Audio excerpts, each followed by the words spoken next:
ابھی ہم جس جگہ کھڑے ہوئے ہیں یہ مقام معراج ہے، جہاں سے حضور صلی اللہ علیہ وسلم نے اللہ پاک پروردگار سے ملاقات کے لیے سفر کا آغاز کیا۔ یہ جو سامنے ماربل دیکھ رہے ہیں، یہ جو چاکلیٹ کلر کا جو ماربل نظر آ رہا ہے، یہ بالکل اپوزٹ پہ بھی دیکھو، ادھر پیچھے بھی سیم ماربل ہے۔ ایسا ماربل اور کسی جگہ بھی نہیں ہے۔ یہ ایک نشان بنایا گیا ہے تاکہ لوگوں کو معلوم ہو کہ یہ مقام، یہ پلیس اسپیشل پلیس ہے، جہاں سے حضور صلی اللہ علیہ وسلم اللہ رب العزت سے ملاقات کے لیے براق پر سوار ہو کر روانہ ہوئے تھے۔ برق کی جمع براق، برق کے معنی الیکٹریسٹی کے، برق کی اسپیڈ، آج برق کے معنی الیکٹریسٹی، بجلی کے، آج بجلی کی اسپیڈ 1 سیکنڈ میں 1,80,000 پر 6,000 میل کی اسپیڈ ہے۔ اس اسپیڈ سے حضور صلی اللہ علیہ وسلم پرواز فرمائے تھے۔ آج ہم اپنی گاڑیوں میں 1 گھنٹے میں 100 کلومیٹر یا زیادہ سے زیادہ 200 کلومیٹر جا سکتے ہیں، لیکن اللہ تبارک و تعالیٰ نے حضور صلی اللہ علیہ وسلم کو معراج کے لیے جو بلایا، معراج کے معنی ہے عروج، اونچائی پر جانا۔ اللہ سے ملاقات کے لیے حضور صلی اللہ علیہ وسلم روانہ ہوئے تھے اسی مقام سے، اور یہ مقام جو ہے حضرت ام ہانی حضور صلی اللہ علیہ وسلم کی پھوپھی کے گھر میں آرام فرما رہے تھے۔ حضور صلی اللہ علیہ وسلم کی پھوپھی کا نام کیا تھا؟ حضرت ام ہانی۔ حضرت ام ہانی کے ہاں آرام فرما رہے تھے۔ اس وقت حضور صلی اللہ علیہ وسلم کی اہلیہ محترمہ ام المومنین حضرت خدیجۃ الکبریٰ کا انتقال ہو چکا تھا، اور مکے کے لوگ آپ کا محاصرہ، آپ کا جینا تنگ کر کے رکھے تھے۔ آپ کا چلنا پھرنا انہیں اسلام کی تبلیغ کرنے کے لیے سازگار نہیں تھا۔ دشمنوں نے آپ پر طرح طرح کے فارمولے، تکلیف دینے کے فارمولے آزمائے ہوئے تھے۔ حضور صلی اللہ علیہ وسلم بہت ہی دکھی تھے۔ اپنی اہلیہ حضرت ام المومنین حضرت خدیجہ کی وفات ہو جانے کے بعد وہ اپنے پھوپھی کے گھر آیا جایا کرتے تھے۔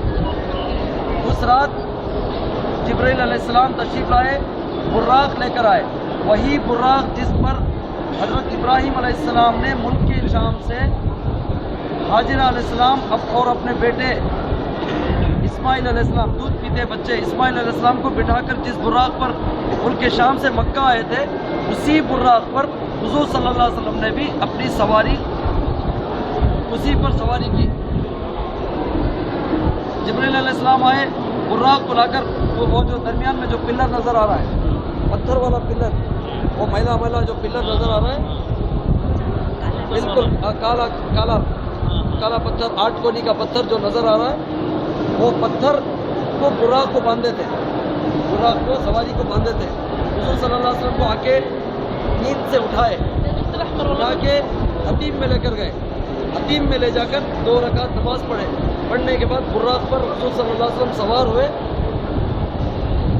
سوار ہونے کے بعد یہاں سے بیت المقدس گئے، جہاں مسجد اقصیٰ ہے، وہاں پر جا کے حضور صلی اللہ علیہ وسلم نے سارے انبیاء کی امامت فرمائی۔ اسی وجہ سے حضور صلی اللہ علیہ وسلم کو امام الانبیاء قرار دیا گیا، امام الانبیاء کا خطاب دیا گیا۔ مسجد اقصیٰ کے سامنے ایک مسجد ہے، مسجد صخرہ، چٹان والی مسجد، اس کے اندر ایک غار ہے۔ اس چھوٹے سے غار میں جہاں پر 25، 30، 40 لوگ آ سکتے ہیں، اتنے غار میں تقریباً 1.25 لاکھ انبیاء کرام کی حضور صلی اللہ علیہ وسلم نے امامت فرمائی۔ اس کے بعد وہاں سے آپ مدینہ منورہ کے راستے سے، مدینہ منورہ کے اوپر سے، جیسا ہمارا فلائٹ بنگلور سے نکلتا ہے تو گوا، بلگام وغیرہ کے اوپر سے جدہ آتا ہے، بالکل ایسے ہی حضور صلی اللہ علیہ وسلم کی سواری معراج براق والی سواری جب مکے سے روانہ ہوئی تو وہ مسجد اقصیٰ ہوتے ہوئے مدینہ منورہ ہوتے ہوئے گئی۔ اوپر سے جبرائیل علیہ السلام نے حضور صلی اللہ علیہ وسلم کو کھجور کے باغات دکھائے۔ یا رسول اللہ صلی اللہ علیہ وسلم، جب آپ واپس آئیں گے، اگلا آپ کا جو پڑاؤ مکے کے بعد، آپ ایک نہ ایک دن یہاں پر آئیں گے جہاں پر یہ کھجور کے باغات نظر آ رہے ہیں۔ یہ آپ کا شہر، یہ آپ کا مقام، یہ آپ کا مسکن کہلائے گا، جہاں پہ آ کے آپ قیام کرنے والے ہیں۔ تو حضور صلی اللہ علیہ وسلم وہاں سے روانہ ہوئے، مدینہ کے اوپر سے पहले आसमान को गए, पहले आसमान का फासला 500 साल का फासला है। कितने साल? 500 साल। वहाँ पर गए, आसमानों में भी दरवाजे होते हैं, तो आसमान के ऊपर दरवाजे पर दस्तक दी गई, नॉक किया गया, खट खट खट खट मारा गया। ऊपर से आवाज़ आई, मन अंता, कौन है? जैसा घर वाले पूछते नहीं दरवाज़ा कौन मार रहे, तो ऊपर से आवाज़ जब आई तो नीचे से जिब्राइल अलैहिस्सलाम ने कहा, अना जिब्राइल, मैं जिब्राइल हूँ। वमम माअक, और आपके साथ कौन है? मेरे साथ मोहम्मद सल्लल्लाहु अलैहि वसल्लम। तब दरवाज़ा खोला है। तो वहाँ पर सबसे पहले आसमान पर हज़रत आदम अलैहिस्सलाम से मुलाकात हुई, फिर वहाँ से दूसरे आसमान पर रवाना हुए, फिर 500 साल का फासला, फिर वहाँ भी दरवाजे पर दस्तक दी गई, ऊपर से आवाज़ आई, कौन?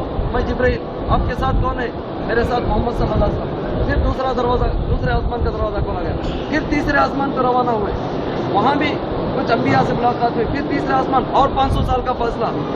ऐसे ही जाते जाते जाते 7 आसमान का फासला, 3500 साल का फासला। 3500 साल के ऊपर अल्लाह की जन्नत के 100 दर्जे हैं। कितने फ्लोर हैं? 100 दर्जे हैं।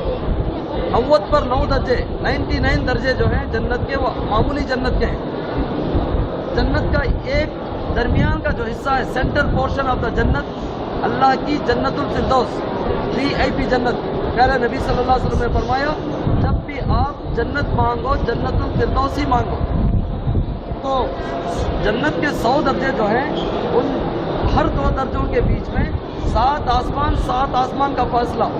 एक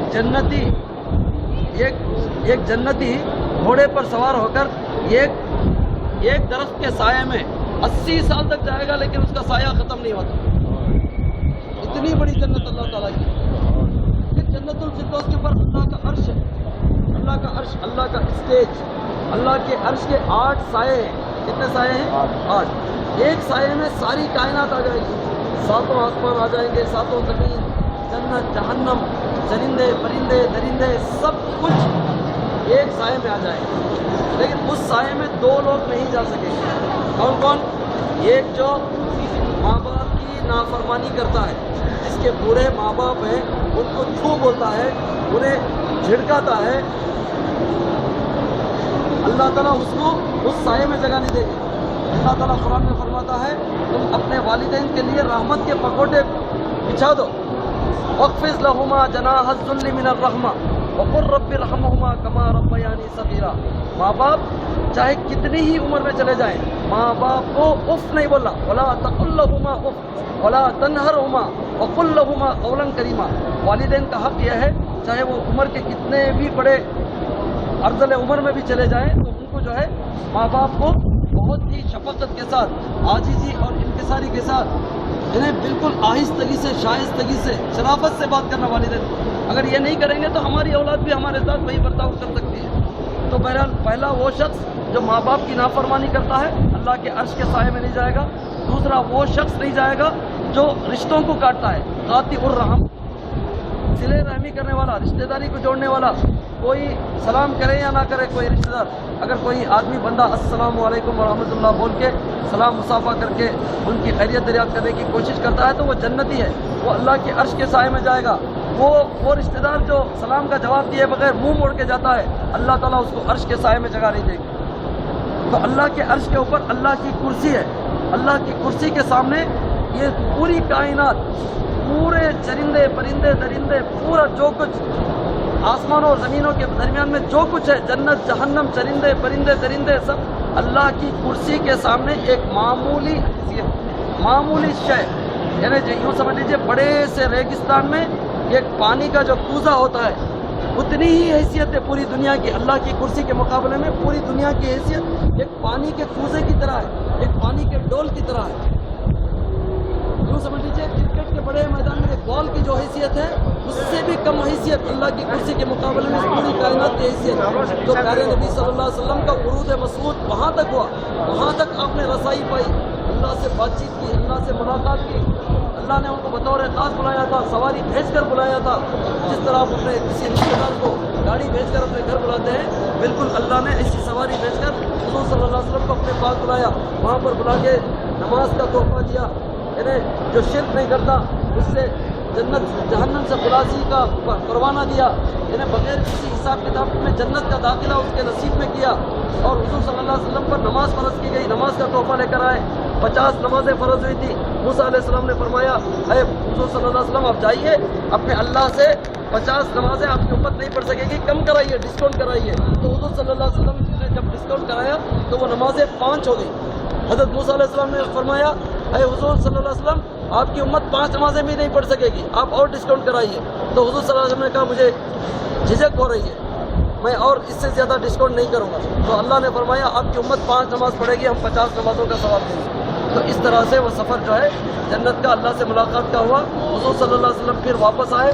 जिस तरह 3500 साल लगे अल्लाह से मुलाकात के लिए जाने के लिए, फिर वापस आने के लिए 3500 का फासला था।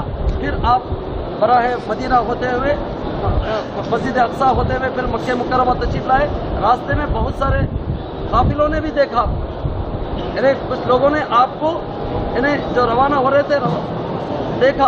आने के बाद हुजूर सल्लल्लाहु अलैहि वसल्लम ने यहाँ पर सारे मक्के के लोगों से पूरे मेराज के वाक़िए का जिक्र किया, तो सब ने इनकार कर दिया। कुछ लोगों ने उसकी तस्दीक की।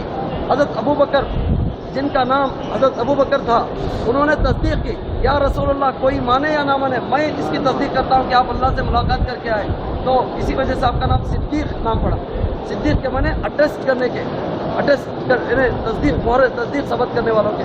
तो इस तरह मक्के के लोगों ने इनकार कर दिया। जब हुजूर सल्लल्लाहु अलैहि वसल्लम यहाँ से रवाना हुए तो आप जिस बिस्तर पर आराम फरमाते वो वापस आने तक बिस्तर की गर्माहट बाकी थी, और वो जो जंजीर, जो दरवाज़ा खोल के गए थे, वो जंजीर अभी भी हल रही थी, वापस आने पर भी हल रही थी। इसका मतलब है कि अल्लाह ताला ने इस पूरे ज़माने के लोगों को मोम की तरह कर दिया, स्टैचू बना दिया। यानी स्टैंड स्टिल कहते हैं इसको, अंग्रेजी में क्या कहते हैं? स्टैंड स्टिल का मतलब जो जहाँ बैठा था वहीं पे बैठा रहा, जो जहाँ सो गया वहीं सोया रहा, जो ऊँट जिस हालत में खड़ा हुआ था या बैठा हुआ था उसी हालत में था। तो इस तरह मेराज का सफ़र पूरा मुकम्मल हो गया। उस वक्त तक, जब तक सफ़र मुकम्मल नहीं हो गया, सारी चीज़ें अपनी जगह बिल्कुल बरकरार थी। यानी बिस्तर की गर्माहट भी बाकी थी और वो जंजीर भी हल रही थी। अल्लाह ताला ने सारे ज़माने को, इन्हें मकसद क्या है यहाँ ये मेराज का सफ़र, ये मेराज का वाक़या आपके सामने लाने का मकसद है, ये मकाम दिखाने का मकसद है कि आप हजरात भी तौहीद को अपना लें। तौहीद जन्नत पे ले जाने वाली चीज़ है। शिर्क को अपनी ज़िंदगियों से निकाल दें। अपने घरों में, दुकानों में, हमारी ज़िंदगियों में शिर्क जो है, खुद शिर्क और बिदत जो है खुदरो पौधों की तरह दाखिल हो गए। इन खुदरो पौधों, जिस तरह कीड़े मकोड़े घर में घुस जाते हैं ना, कीड़े मकोड़े, झाड़ झड़ूले, गैर ज़रूरी दरख्त, खुदरो पौधे जो उग जाते हैं, उनको आज हमारे घरों से निकालने की ज़रूरत है। इन खुदरो पौधों ने, खुदरो चीज़ों ने, खुदरो इबादतों ने इन्हें असल इबादत की जगह ले ली है और उससे तौहीद की जड़ें खोखली हो रही। आज हम अपने घरों में सही रस्म व रिवाज को लाएँ, सही तौर तरीक़ों को लाएँ। सही तरीक़ा क्या है? सही चीज़ क्या है? तौहीद। अल्लाह एक है, अल्लाह के सिवा कोई इबादत के लायक नहीं, अल्लाह के अलावा किसी और से हाथ उठा के मदद नहीं मांगना, ये तौहीद है।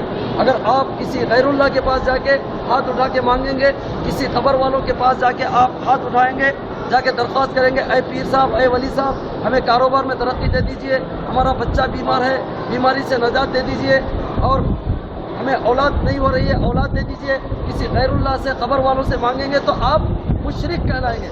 मुशरिक का ठिकाना हमेशा हमेशा के लिए जहन्नम है। मुशरिक जो है उस वक्त तक जन्नत में नहीं जा सकता जब तक कि ऊँट हत्ता यलीजल जमलु फी सम्मिल खियात, जब तक कि ऊँट सुई के नाके में से पार नहीं हो जाता, उस वक्त तक मुशरिक जन्नत में भी दाखिल नहीं हो सकता। इसलिए हमें ज़रूरी है कि जहन्नम से बचना है तो हमको अल्लाह के हुजूर जाना है, अल्लाह के हुजूर सल्लल्लाहु अलैहि वसल्लम के पास जाना है और आपके साथ जन्नत में जाना है। तो तौहीद को अपनाना है। तौहीद को अपनाना है तो तौहीद के गढ़ में आए हैं, तौहीद के शहर में आए हैं, कुरान के शहर में आए हैं। कुरान को अपने सीनों से लगा के जाना है, तौहीद को अपनाना है, शिर्क को अपनी ज़िंदगियों से उखाड़ कर फेंक देना है। तभी हम आखिरत की हमेशा हमेशा की ज़िंदगी में कामयाब हो सकते हैं। अल्लाहुम्मा सल्ली अला मुहम्मद व अला आलि मुहम्मद कमा सल्लैता अला इब्राहीम व अला आलि इब्राहीम इन्नका हमीदुम मजीद।